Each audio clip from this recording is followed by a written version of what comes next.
if you read the kind of the academic wisdom about the play, that this is a play that has been deemed and damned as unperformable. Now, if there's ever a challenge to a director, I think something that's described as unperformable is going to be it. It's like a red rag to a bull.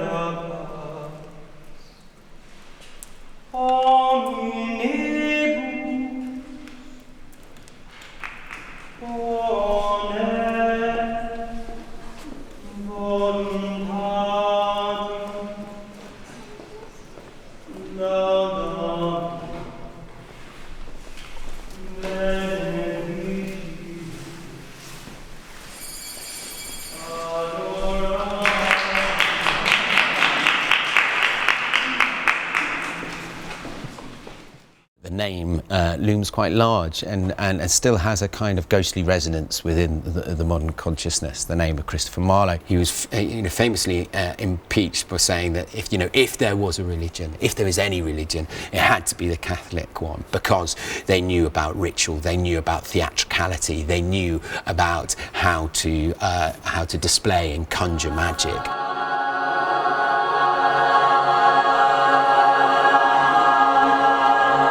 As the filmmaker documenting the staging of this difficult play, I was most interested in how the production was going to overcome the numerous difficulties presented by the text and find its own magic. Consequently, the film focuses on two aspects. One is the search to find a physical language, a form of movement to best enact the theatrical and violent text. The other is the significant impact the nature of the space, the crypt, would have on the work. And it was this subterranean meeting of theatre with its carnal, mutable, dissembling, noisy bodies with the hard, stone, sanctimonious body of the church that particularly drew the focus of the film. Perhaps the brutal rites of violence in the play, often staged with a macabre humour, might be further deepened in the space beneath the church. We're staging the play, Massacre at Paris, in the Crypt at Canterbury Cathedral. The reason we're doing that is that Marlowe himself was born in Canterbury. He was a young man in the 1570s, a boy, at the time when there was a massive influx following this very event that the play's about, of Massacre of Paris, of Huguenot refugees to Canterbury. And they arrived, and their place of sanctuary was the Cathedral Crypt, which is still used 500 years later for Huguenot services today. So it was an extremely resonant place, and that importance of place, I think, is really significant when we're talking about concerns relating to sectarianism. Who has a right to do what in what place? Space shapes everything about you when you're in it. You act differently, you perceive things differently, you will walk differently, you will be aware of your footsteps because they're echoing and you don't want to make noise because you're in a religious place. You will lower your voice because you don't want to be heard. There's an idea of reverence that's just stuck in your head that most people can't get out of their head, even on a subconscious level. Even I've been with atheists who have come into cathedrals that say it just means nothing to them, but they still act differently when they're in that space.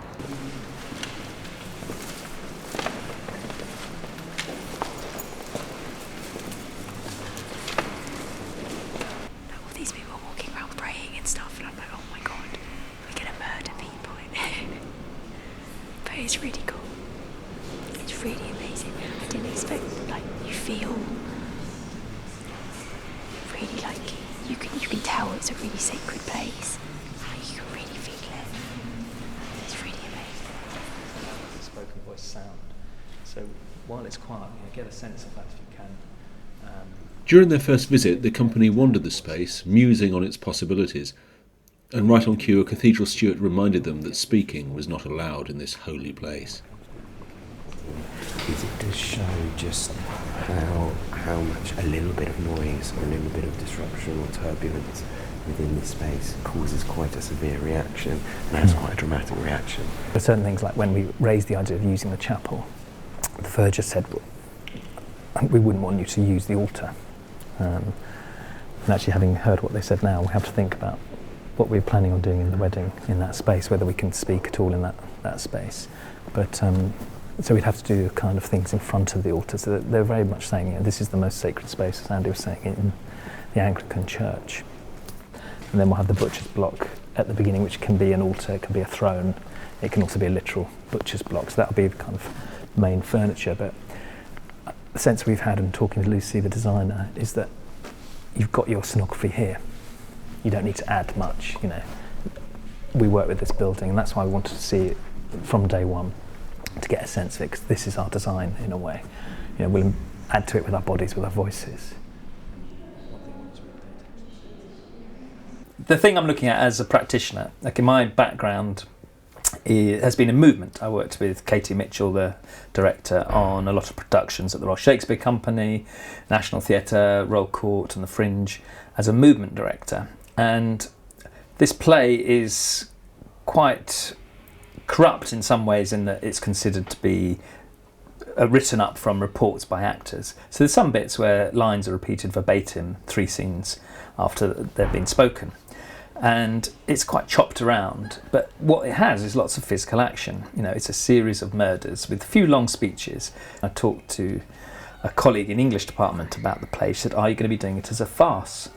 It's got so many murders in such a short space of time that you could imagine approaching it as a kind of a farce. It seems ridiculous. So my interest as an academic, as a movement director, as a teacher, and working with these young training actors, was to find a way of making the violence of the play felt by the actors, but also by the audience. We're doing the play in traverse, in the crypt, so it'll be quite dark. It's quite a small, narrow space in terms of the stage area, but it's quite wide. And the audience will be very, very close to the action. So we wanted to avoid having real swords, real knives, real daggers, but find a physical way of representing the massacre, the murders, the poisonings.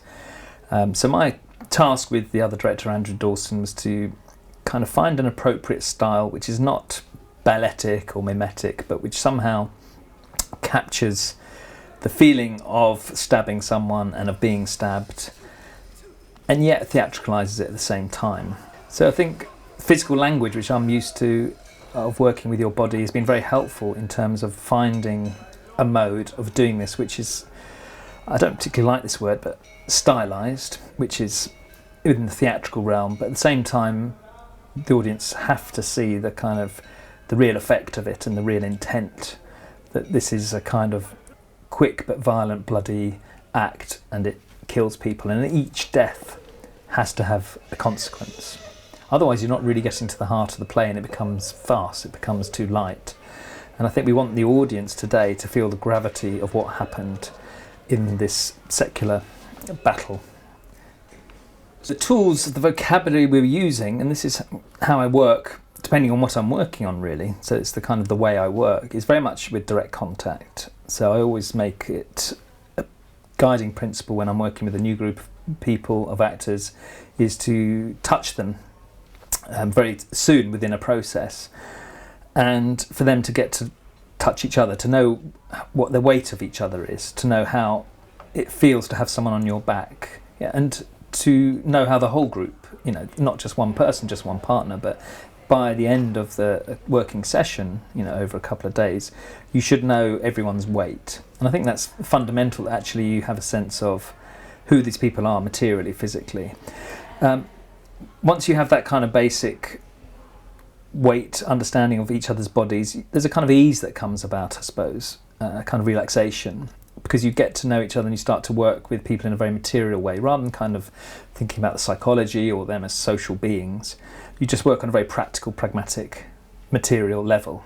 So taking weight, being grounded yourself, having someone jump onto you, and then you can start to work a slightly more fine-tuned way of giving someone an impulse. What is it when you give someone an impulse? How do they respond? How do they respond truthfully? Not anticipating the impulse, just feeling where your hand touches them, they move, and then they come back to where they were at the beginning. So a sense of passing the impulse, and I think it's interesting when you think about that in terms of the impulse to stab someone or to murder. You know, you're stabbed in a particular point, you have to respond there. You don't respond in another part of the body. You don't respond with your head. You feel that contact of the knife, which in our case is an imaginary knife, the hand, or in fact we have these crucifixes, but when we first started working, we were working without anything, so just the hand as a weapon. So impulse, response, contact, weight, all those kind of things are things that the physical vocabulary I've been working with are something we can really explore to the full in this production. Yeah, I think as an ensemble we all are really close anyway. We've been together a year and a half now, but there is always that that moment of, we're quite close, this is a bit awkward, but once you get past the awkwardness, and you just have to enjoy the awkwardness and be like, we both accept this is awkward, but let's just ride through it, and then something great comes out of it. I think as long as you don't go, I feel a bit uncomfortable in this and back away from it, that's when the magic never happens. You just have to stay with it, and that's when really good material comes. I think one of the things I wanted to get the actors comfortable with was physical work with each other and playing with each other, and also through that to get a sense of the fun of the massacre. There's some descriptions, historical descriptions, describing it as a kind of carnival. Aside from its sheer numbers, the most difficult thing to grasp about the St. Bartholomew Day Massacre is the carnival atmosphere in which the slaughter was carried out. Victims were paraded as if they were caught up in a Mardi Gras. Corpses were dismembered and dragged through the streets, body parts offered for sale in a grisly parody of witches' craft.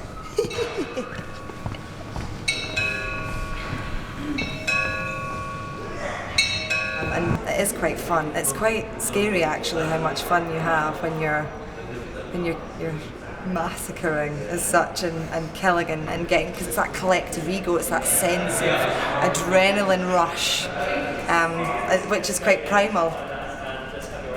The way that carnival can be very kind of celebratory and positive, it had that sense of celebration of something absolutely cruel and nasty and gruesome. So I wanted to kind of help the actors, liberate the actors to explore that kind of the pleasure of moving, of dancing, of singing communally, of being carried away. And I think we found that in rehearsal.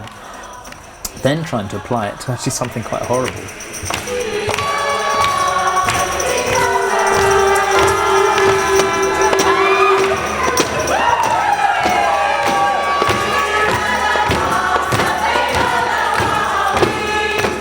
Comes out of the work I did in Poland when I worked with Gardzinica, who were very inspired by Bakhtin and Rabelais in his world, and that sense of turning things upside down and the kind of grotesque body, the open body. So trying to get them to open their voices, open their bodies, to allow themselves to be touched in ways that they wouldn't normally, and that's kind of fundamental to that training, and I think it should be fundamental to any actor training. It just so happens that here there's a good match between the material we're working on and the process.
I think we are leaving ghosts when we leave this place.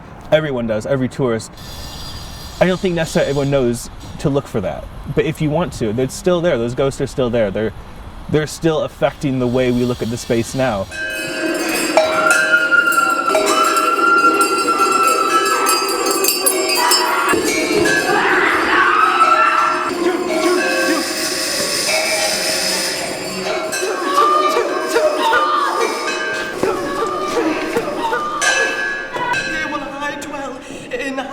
Lord forever.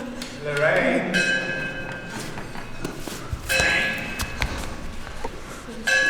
Follow, Lorraine.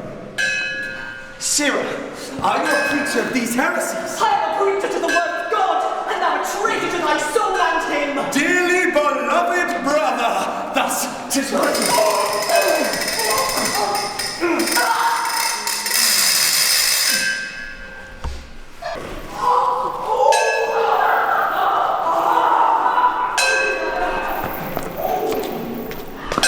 It brings up the question of should we perform this here? A lot of people would say you shouldn't perform Massacre at Paris at Canterbury or in any religious space because it is such a bloody play. People die, people are murdered. There's lots of swearing at the end. The King of France curses the Pope. Granted, it's a Protestant cathedral, but still, that's not considered very appropriate nowadays.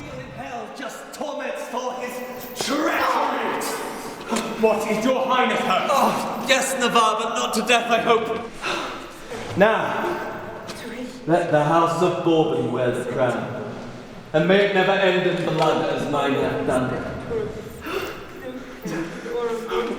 Weep not, sweet Navarre, but revenge my death. Ah, Eponine. You've got someone who really embraces that sceptical embodiment of the Renaissance man questioning and pushing forwards the boundaries of knowledge in all sorts of rather dangerous territories, and certainly someone who, in terms of the way they treated his subject matter, was extremely bold and unapologetic in questioning the fundamental principles and ideas of a society. And this was a theatre very much alive with ideas and alive with heresy.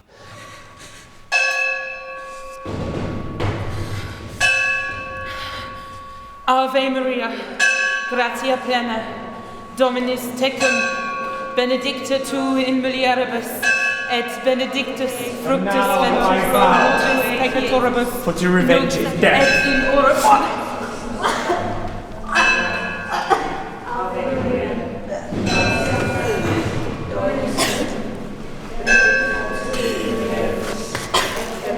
And Rome and all those popish prelates there shall curse the time that ere Navarre was king and ruled in France by Henry's fatal death.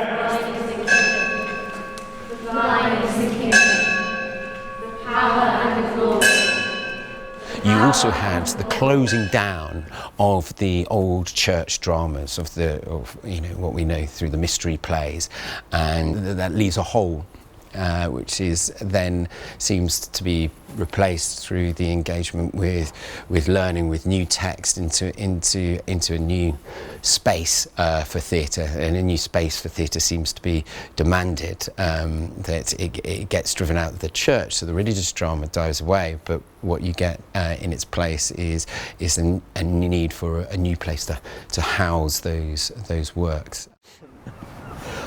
What I find it really interesting is when you think about the placement, the planning of cities. In the medieval city, the Gothic city, the cathedral was center. If you go to villages, the church was center.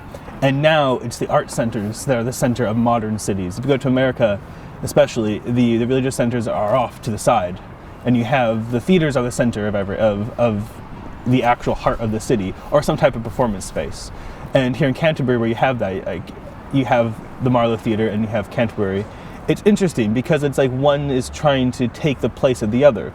The cathedral will do the religious side, the spiritual side, and the theatre is taking everything else pretty much in terms of performance.